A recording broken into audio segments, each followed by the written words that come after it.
No vídeo de hoje eu quero tirar um véu dos seus olhos para que você entenda de uma vez por todas.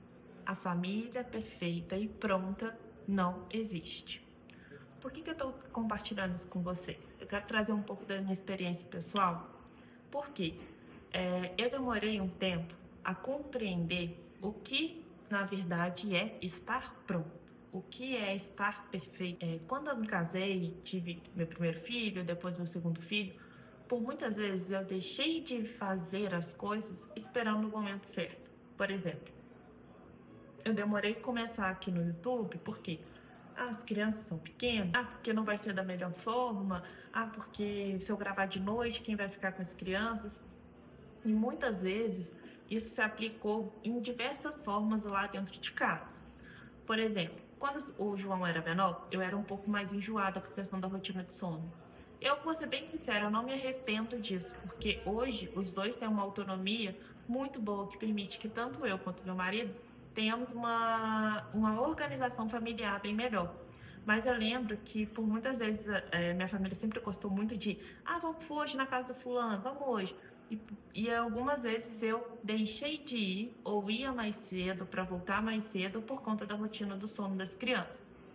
Lembro também das vezes que eu abri mão de fazer algo em família, em ir em algum lugar aberto ou ir, por exemplo, na praia, por conta do e como é que vai ser? E se chorar? Se isso?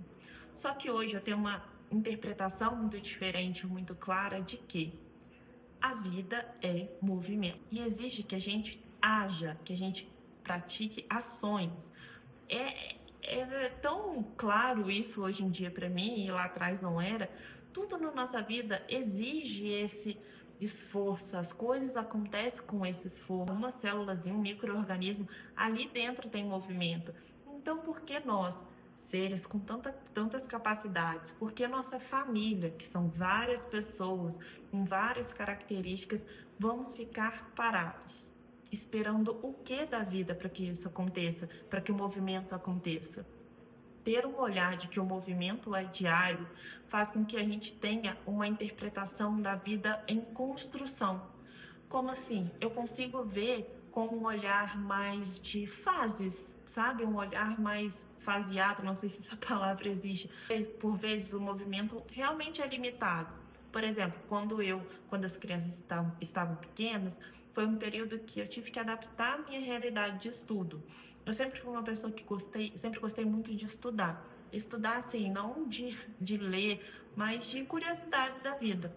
E com criança pequena, gente, o meu raciocínio ficou muito mais difícil. E entre colocar uma casa em ordem, lavar uma louça, arrumar uma cozinha, fazer um almoço, dar uma ajeitada na casa, eu ia sentar, olhando aquele caos inteiro, sentar para estudar? Não. Então, esse período de 2, 3 anos, eu aprendi muito com podcast. Eu, enquanto fazia uma coisa ali de casa, né? Estava sempre fazendo, pendurando roupa e ouvindo algo, enquanto as crianças estavam ali em volta. Eu adaptei, na verdade, o meu movimento de aprendizagem para o tempo que me exigia. Hoje, quando os meninos dormem, eu tenho muito mais o hábito de sentar para ler, sentar para estudar. E eu faço muito curso, né? Consumo muito conteúdo pago, digamos assim. Então, sento, estudo e isso aqui eu preciso aprender, isso aqui eu preciso aprender. E vou adaptando a minha realidade. Mas não deixar... o que eu quero trazer é não deixar de ter o movimento por conta disso. Eu quero trazer uma vez que a gente decidiu viajar. Se não me engano, foi a primeira vez que viajou os dois, né? O José devia ter uns 5 meses, o João um pouquinho mais velho, só que 2 bebês, né, gente? E a gente foi para São Pedro da Aldeia, perto daqui. O objetivo era levar as crianças para visitar minha avó, porque minha avó já tá bem velhinha e a gente não acaba sendo mais difícil para ela vir. A gente decidiu sair, era umas 10 e pouca da manhã, quase 11 horas. Fomos eles extremamente irritados, chegamos ali na BR-101, depois de Campos. Gente, as crianças só choravam. Tava, e os dois chorando atrás, eu no banco da frente chorando também. Falei, para o carro. Pega o menino e não queria ficar na cadeirinha, pega no colo. E olhava, falei assim, isso daqui não é pra mim, não é pra mim. Meu marido, com toda sabedoria, olhou para mim e falou assim: calma, a gente está mais perto de chegar do que para voltar para casa. Acalmamos as crianças e aí entramos no carro, eles acalmaram. Meu marido falou assim: agora eu vou correr. Metemos o pé para chegar o mais rápido possível. Não chegamos o mais rápido possível, porque a gente já chegou ali na entrada um pouquinho antes de Búzios ali, com o trânsito todo parado, que era sexta-feira, 6:30 da tarde.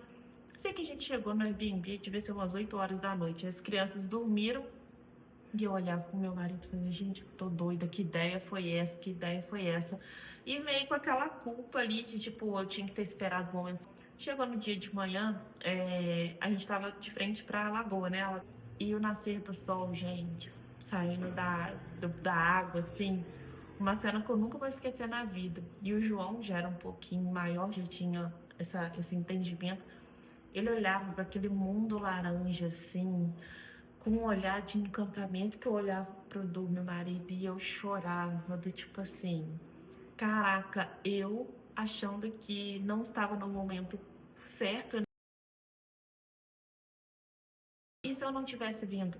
Eu privaria ele de viver isso? Pode ser que daqui a uns anos ele também nem lembre disso, mas para mim foi importante ver que a minha coragem de agir, mesmo não tendo a hora certa, proporcionou isso para eles.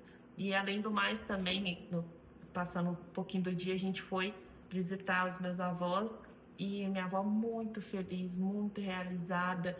O João foi, chupou mexerica lá do pé da avó, né, do pezinho lá do quintal. E depois meu avô veio, Itaperuna, uns meses depois, e trouxe a última mexeriquinha que deu no pé pro João, porque o João gostou muito. Então, imagina se eu tivesse parado no simples fato de ainda não é a hora das crianças viajarem de carro. Olha o que eu teria perdido, impedido dos meus avós ter vivenciado esse momento com os meus filhos. E se a gente esperar que tenha o momento certo, a gente perde de viver a vida como ela é. Eu gosto muito de uma frase, eu não vou saber ela literalmente, do Guimarães Rosa: fria, aperta, depois afrouxa. O que a vida quer da gente é coragem. Então, o recado que eu tenho para hoje é: o que a vida, o que a nossa família pede de nós, enquanto mães, é essa coragem de viver.